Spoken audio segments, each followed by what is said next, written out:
Good morning, good afternoon, everyone. Welcome and thank you for joining us. My name is Mariana Rezende. I'm a consultant at Learning, and I have the pleasure of being your moderator for today's sessions of the Impact Hub series on building effective grievance and whistleblowing mechanisms for global supply chains and operations. Before we get started, a quick introduction from our side. Learning is a management consultancy based in Berlin with an exclusive focus on human rights. This means that we advise companies on all aspects and elements of human rights due diligence, including, of course, also the implementation of effective grievance mechanisms. We advise companies from different sizes, different sectors, and also with different levels of maturity when it comes to implementing human rights due diligence.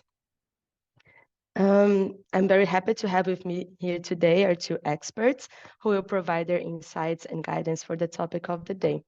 Right, so we've got Leonin's Rita Delgado Correche, who is a consultant and our partner in Spain. She currently serves as a professor of business and human rights at ESIC Business and Marketing School.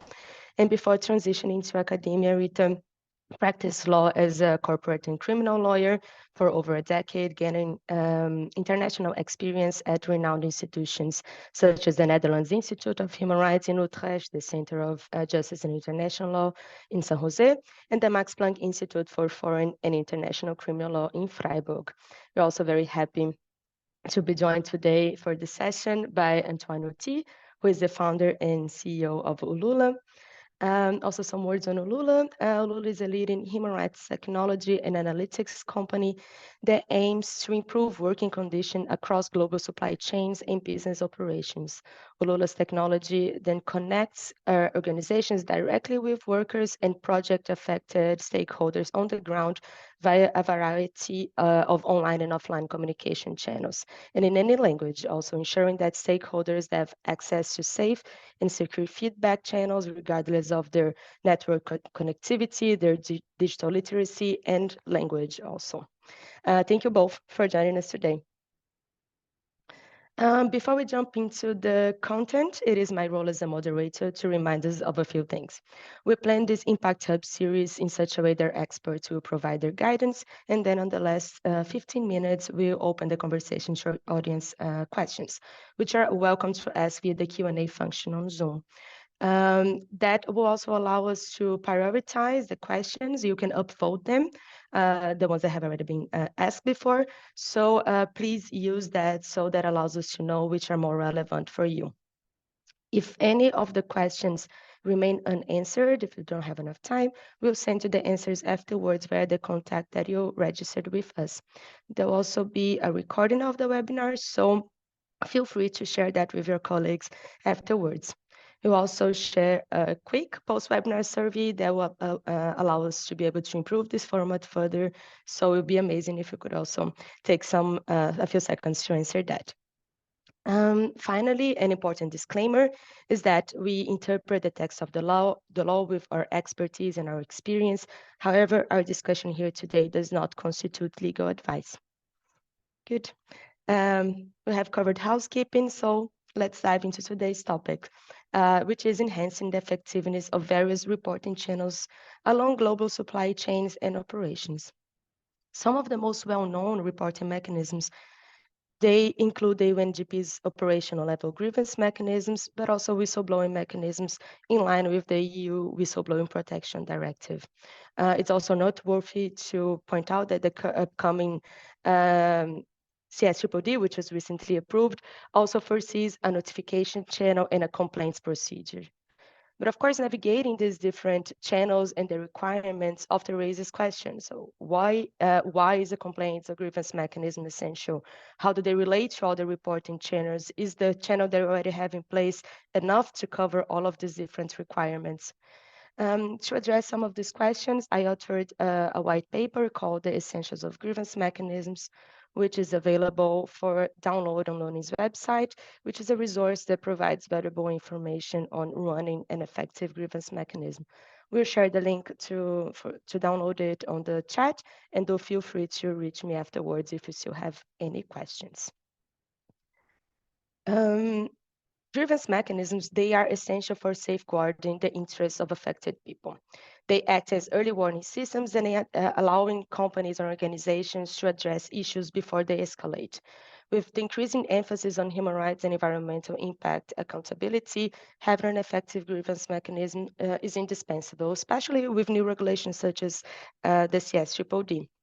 They can also help enhance employee well-being and supply chain sustainability. However, to be effective for companies to be able to reap these benefits, they must meet the UNGP Principle 31 effectiveness criteria. Unfortunately, many companies still resort to a tick box design that don't really meet the needs of the rights holders and also does not reflect business complexities. So understanding regulatory requirements, the objectives, the target audiences of the different reporting channels is essential to avoid inefficient mechanisms that don't really serve the rights holders or your company effectively. So I'd like to take a moment now to understand where you stand. How does your, we have a poll that will pop up. How does your organization currently handle complaints? Do we see the poll? Perfect, thank you. So do you have trained personnel? Do you have enough resources for managing complaints? Do you have people who have the training? Do you have multiple channels, more than one channel available for employees to raise complaints? Is there a formal procedure for addressing and resolving complaints after information comes in? I have some answers coming in.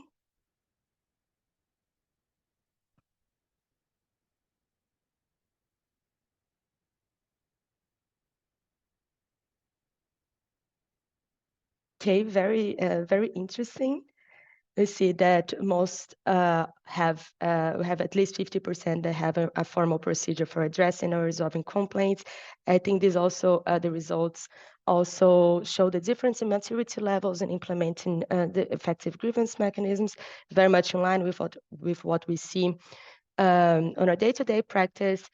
And it's, of course, when implementing grievance mechanisms, companies often start with what they already have. And in many cases, that is a whistleblowing channel. And while this can be useful as a starting point, they might not fully meet the UNGP criteria expectations for dealing with human rights grievances, particularly if they, for example, are limited to a narrow group, such as only direct employees, if they focus primarily on risk management for the company, if they align more focus on corporate policies than human rights risks, or if they lack clear routes for remedying human rights related harms. And I would like to finish then this input highlighting how some of these effectiveness challenges have already been taken up by the most recent legislation on human rights and environmental due diligence. The recently approved CSDDD, for example, explicitly requires not only a notification channel that is an entry point for information, but also a procedure for dealing with complaints that should be fair, accessible, transparent, and publicly available. Having an email address somewhere on a website and not having the means to deal with the information that comes in does not constitute an effective complaints mechanism. And it's also on recital 60 of the CSDDD again, is stated that given the wider range of eligible complainants and subjects, the complaint procedure under the CSDDD should be legally distinct from the reporting channel provided for in the whistleblowing directive. So now I'd like to hand over to my colleague Rita, who will delve deeper into these different mechanisms. Rita, based on your experience, what are some of the main differences between these reporting channels? What should companies focus on to find synergies while also recognizing their distinct features? The floor is yours. Thanks a lot and good morning to everyone. As Mariana, you were just discussing, we see recently a growing global focus on transparency, accountability, and integrity within organizations. And in the EU, the emphasis on accountability and transparency is strengthened by the whistleblowing directive, approved in April of 2019 and adopted on October of the same year. This directive basically standardizes whistleblower protection laws across all the member states, ensuring that individuals who expose misconduct within their organizations are shielded from retaliation. By fostering a culture of accountability and ethical behavior, this directive aims to reinforce protective measures for those reporting breaches of union law. Before we move on and we deep dive into these differences, let's take a moment to understand your organization's position regarding whistleblowing directive. Basically, how familiar is your organization with the directive and have you implemented it?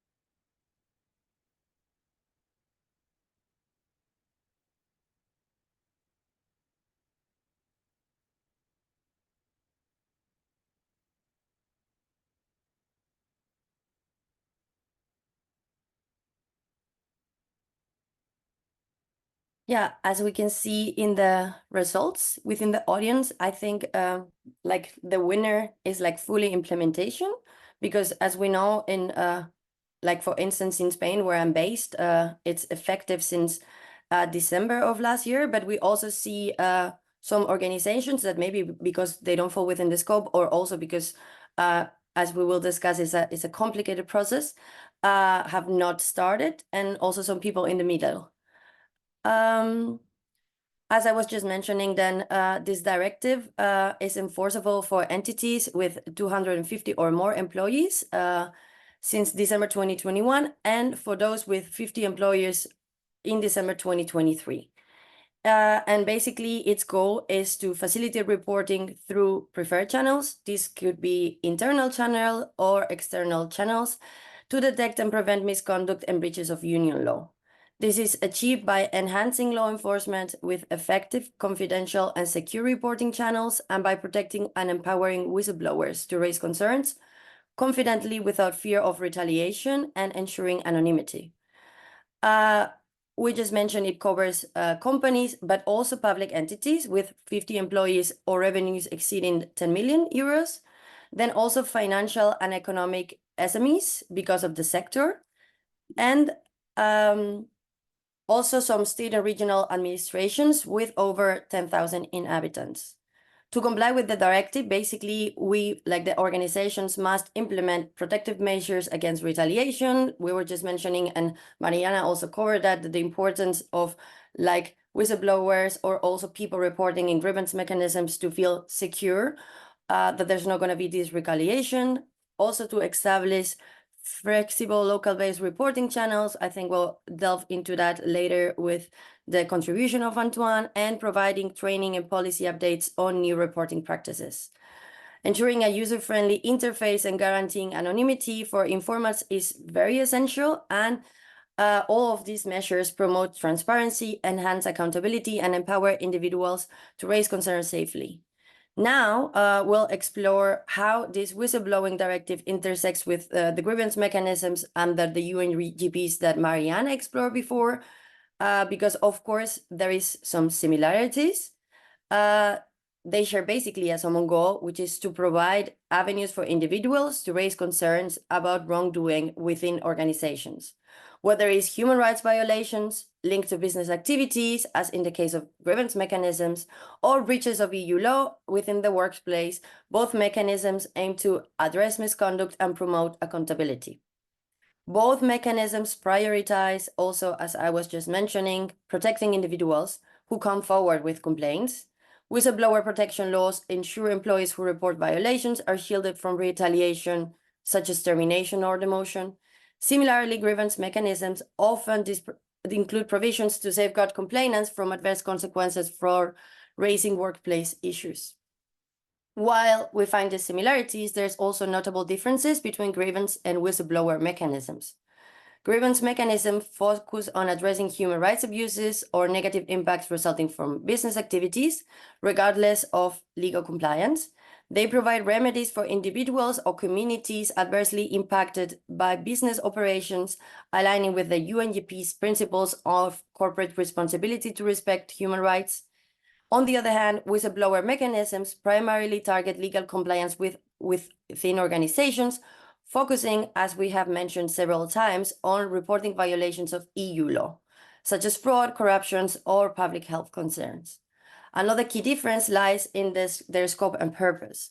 Whistleblower mechanisms are designed to expose illegal or unethical behavior within organizations, within the aim of investigating and addressing reported misconduct to uphold ethical standards and legal responsibilities.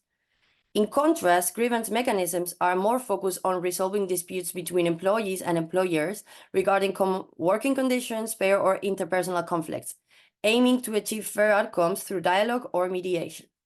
And now, before we transition to Antoine, let's have some real-world examples. Because I was just mentioning the scope of the EU whistleblowing directive. Let's remember those companies with over 50 employees in certain sectors which are more risky. They must implement these mechanisms. However, when it comes to grievance mechanisms from the process of human rights due diligence, only companies in countries that have mandatory human rights due diligence regulations, such as the German Supply Chain Due Diligence Act, that is the regulations that we work mostly with Luning, must implement these mechanisms at present. However, as we know, human rights due diligence regulations extend beyond national borders, requiring accessible mechanisms throughout the entire supply chain. Therefore, suppliers worldwide need to ensure these mechanisms are accessible. For example, we recently supported a German supermarket and its Spanish suppliers in the agri-food sectors with improving due diligence, and among other things, we were providing some advice on how to improve their grievance system. For example, we advised them to simplify the entry point because they had multiple entry points at the time, and it's nicer to have a single entry point, because what's very important is that there is high visibility and that complainants don't have to go through different websites, but they can see very clearly where is the entry point, how to submit a complaint, and that this process is very easy for them. And also, we asked them to very much state clearly that this was the place to make complaints for human rights and environmental complaints, avoiding, for instance, references to the code of conduct or the policy statement that might be more confusing for reporters. Also, interestingly, Antoine will, I think, speak about this as well. We are closely following in the context of these projects, but also of others, the development of like sector-wide grievance mechanisms in Spain. Concretely, we are following the one of the IHE Retail Institute, among other retailers that have trying to develop this Apelando mechanism for the agri sector in Spain. Is going to be bigger, but the pilot is going to be Spain. And these multi-stakeholder mechanisms have several advantages, because on the one hand, they ensure consistency and fairness across the industry, also reduces the burden on individual companies and promotes transparency, enhancing the credibility of the process, since the complainant doesn't have to go to the mechanism of the single company, but to a bigger thing, which is like uniform for the whole industry. And it also, of course, facilitates the sharing of knowledge in between different actors in the industry. Perfect. Thank you, Rita, for your input. I think it's interesting also to highlight how in our line of work we ended up dealing with the smart mix of measures, and how different situations also require us to create a solution that is aligned with the needs for that supply chain, for that client. And talking about that, I'd like to turn to Antoine. At Lula, you have assisted numerous companies across various sectors also in implementing effective reporting channels. Drawing for your conversations with clients at Lula, how have companies been managing these diverse expectations, and how do you recommend creating spaces for worker and community engagement and implement such solutions? The floor is yours, Antoine. Hi, good morning or good afternoon to everyone.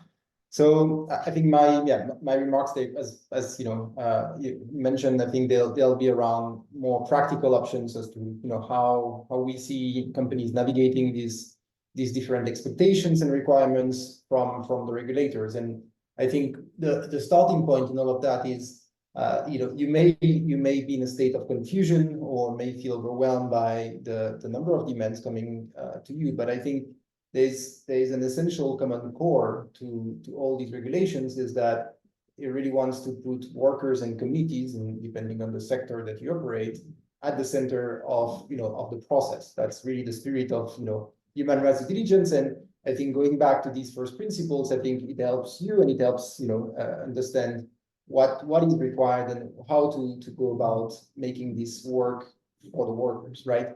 So if you go to the next slide, I think and building on what Rita said about the differences between the similarities between the whistleblower and the grievance mechanisms, taking the perspective of the workers implies understanding that they are not all equal, and there's actually quite a bit of difference. So can you move on to the next slide, please? Yeah. So the idea is that a very large number of companies that we meet, I mean, they have some form of grievance mechanisms, because typically some of our customers are large companies that have had mandatory requirements to put an ethics line together because of the Foreign Corruption Practices Act in the US. And typically that was done for white collar workers that have access to internet, smartphones, etc. Right? So that's been really, I think, the major way they have operated, and the expectation is that as an employee you can report to your human resources department or an ad hoc committee that will provide the protections that are required, right? But obviously the approach has to be fundamentally different when you're talking about supply chain, right? If you take the worker perspective, you face a very different audience, right? I mean, some obviously have access to smartphones, but many may not have access to smartphones. There are literacy challenges as well. There's a number of reasons why you may have access to internet in some parts of your day, but not in others.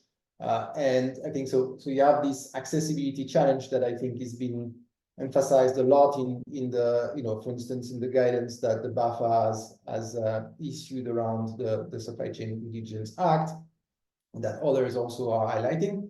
And the second, I think, is that in the supply chain context, you're going away from, I'm an employee, I report to my human resource committee or people. You need to have a flow of information that goes around the number of actors in the supply chain, but at the same time, that flow of information needs to be carefully crafted, right? It's not meant to be, something that everybody in the supply chain should have access to, because it could potentially create risks for the workers. Obviously, that's what you want to avoid first. Can also put the suppliers at risk. So there's a number of nuances there that I think are really important to capture in that.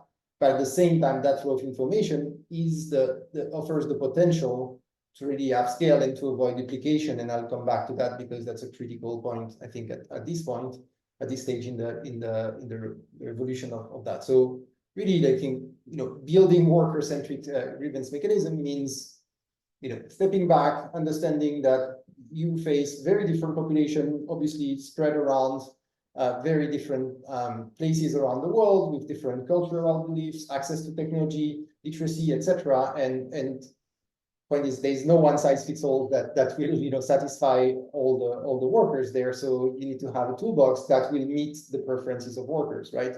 You can't impose your website or your app. You have to be able to meet the workers on their own territory, because if you don't, then I think you will see what you see very often today, which is if we did a poll about with you about who has a grievance policy, you think we would have a very high number of saying yes.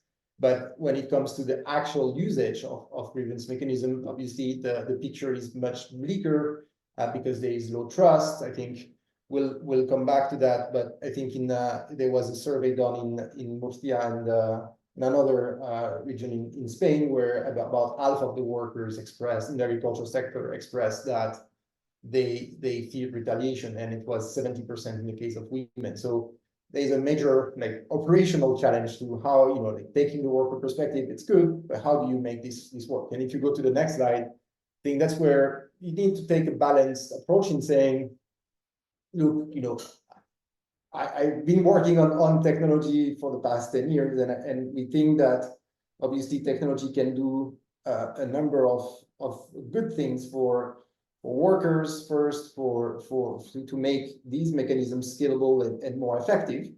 And I'll come back to the specifics of that, but at the same time, it's an enabler, it's not an end goal, right? No amount of technology is going to reimburse, migrant worker fees, right? There has to be somebody who, is all accountable, and technology is a way to identify that, make this, known, measure it, and then verify, that there is a due process and there is recourse. So you never should lose sight of that in what I'm saying as well. So if you go to the UNGPs, I think, we want to avoid being pedantic here, but I think the first principle here that's affirmed by the UNGP's effectiveness criteria is accessibility. And I think that's a big, change in what I think most of you companies have to think through, because a website is not going to be enough to address the preferences and the needs of the workers that you have in your supply chain. So in that sense, technology that is able to go from offering, of course, web access to voice, because voice is a fundamental way of reaching workers that only have simple phones that also feel more comfortable, just speaking to a phone, using WhatsApp, other messaging apps, having that many channels available is going to be critical. And to be sure, I mean, the point is not to say, in China we will offer only online resources because everything is everybody is online, and in another context we'll just go with voice. I think you face a lot of very different populations. I think in many places where we engage, we'll find workers that have access to smartphones, others that are migrant workers that may not. I mean, you have a lot of heterogeneity in the worker population, so that diversity is very important. And similarly, because you have a lot of migrant workers, I'll come back to that in the example of Spain, having a tool that works across all the languages that workers speak is also fundamental to the accessibility challenge. The second, I think, goes back to whether you're in a whistleblower context or grievance, you need to have certain protection of the complainant and of the whistleblower. So the anonymity and the two-way communication, I think they come in there, and I think that's something that technology enables, because today you can have a suggestion box, or that's very basic, obviously, that where you can put a piece of paper with your complaint. But if you put your name, you face potential retaliation. If you don't, then you're stuck with the potential of never having a specific remedy given to you, right? And so the technology enables to de-identify, the complaint, but enable having a two-way conversation, at least in our case. And I think that's something that really makes the process much more fluid and effective, right? It allows for the workers to also ask, what's the status of my grievance, to follow up on things, and so to put them really at the center of the process rather than at the receiving end.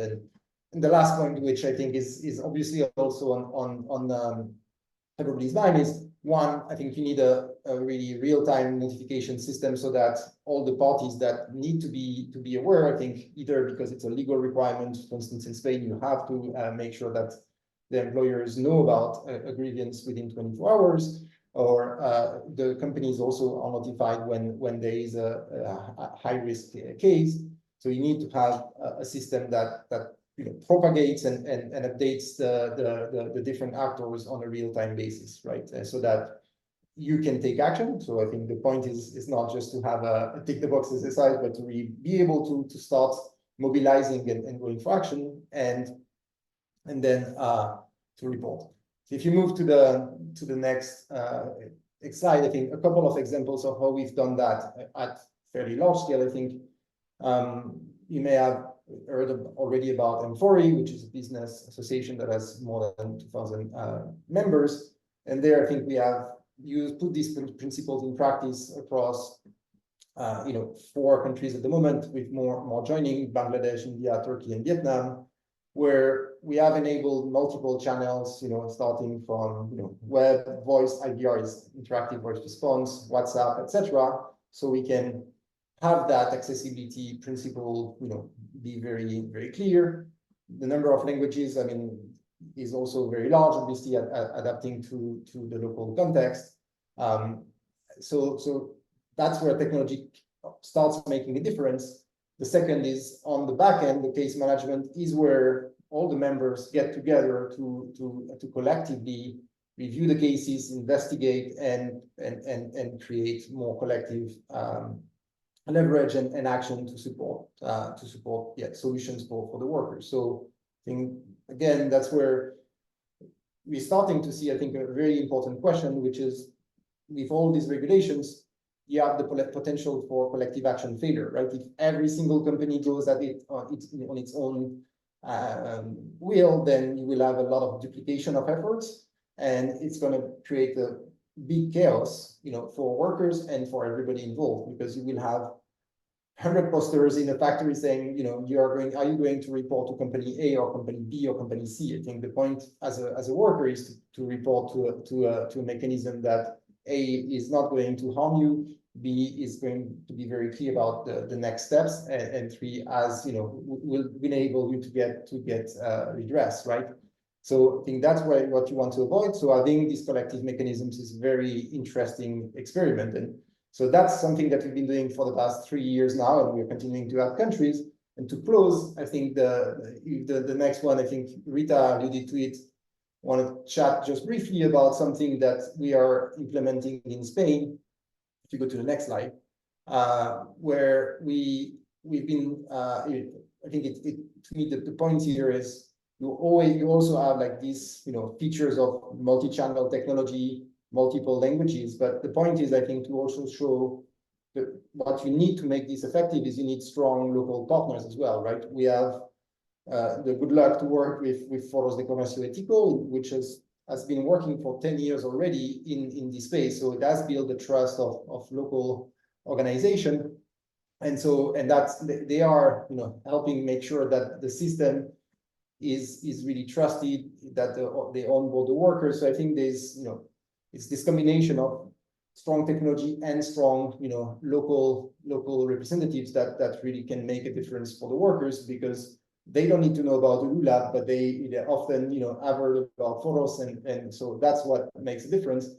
And I think here again, it's a very, recent effort. So I don't think we have the same scale that we have with M40, but there is also this clear, initial intent to collaborate amongst all the employers and with the retailers, in Germany, in the UK, with Apelando, and I see that there are some Apelando representative there, so hi to them, where we're really trying to create a system where the data can be shared effectively, because again, there is so much to cover, and there is not an infinite amount of human and financial resources, so we really have to do that. So that's just some concrete examples, and maybe in the Q&A we can go back to them and see how we can dive deeper on some of that. Thank you. Perfect. Thank you, Antoine. We actually do already have some questions related to that. I'd like maybe to, I took a look here on the questions. I would just like maybe start with the first one regarding entrance points. And I thought it was interesting, and that would create some questions. So just before I give over the word to you, Rita, also.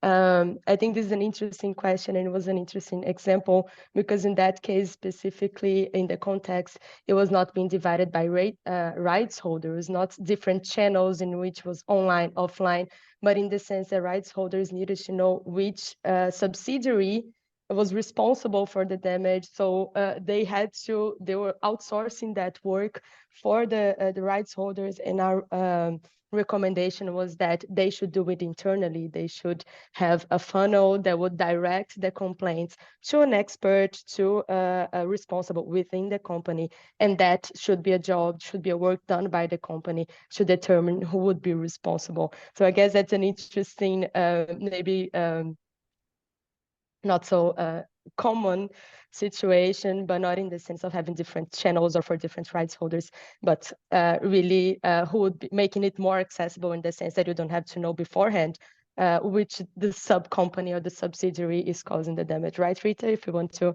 add something on that. I think like you addressed it perfectly. Yeah, sorry for the confusion. It referred exactly to the case that Mariana was mentioning, not to the different populations. And since I see that there's like quite a lot of questions, I think we can move on because I think that was completely addressed. Perfect. There is one for Ulula, so maybe also Antoine, if you'd like to tack on that.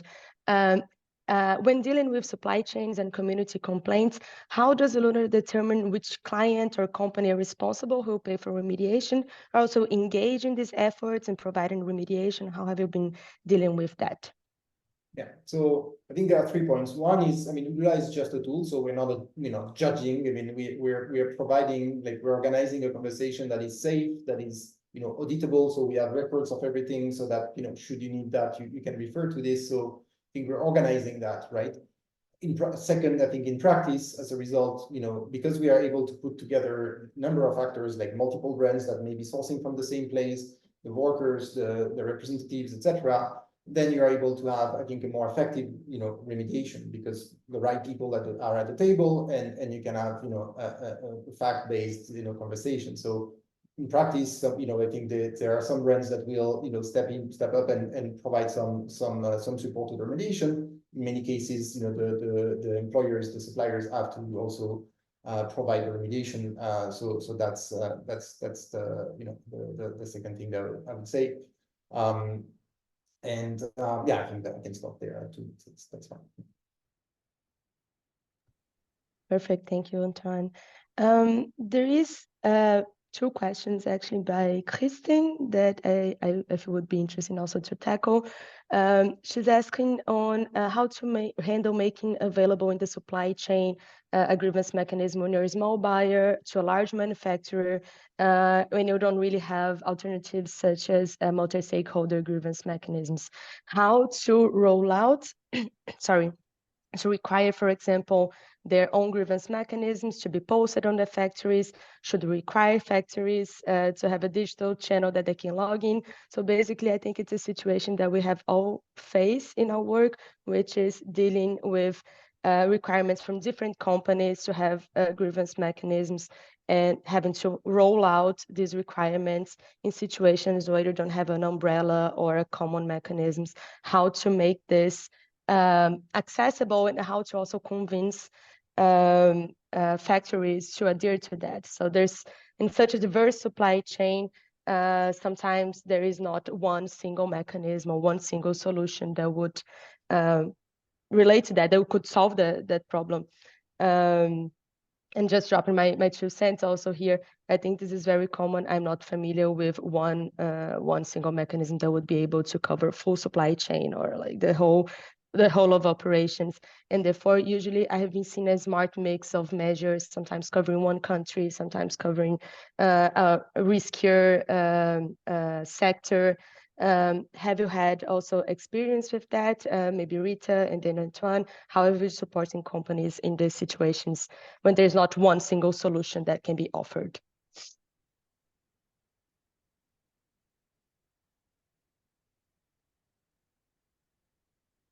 Antoine, maybe? I don't know, I'm fine. I can go as letting Rita come in first.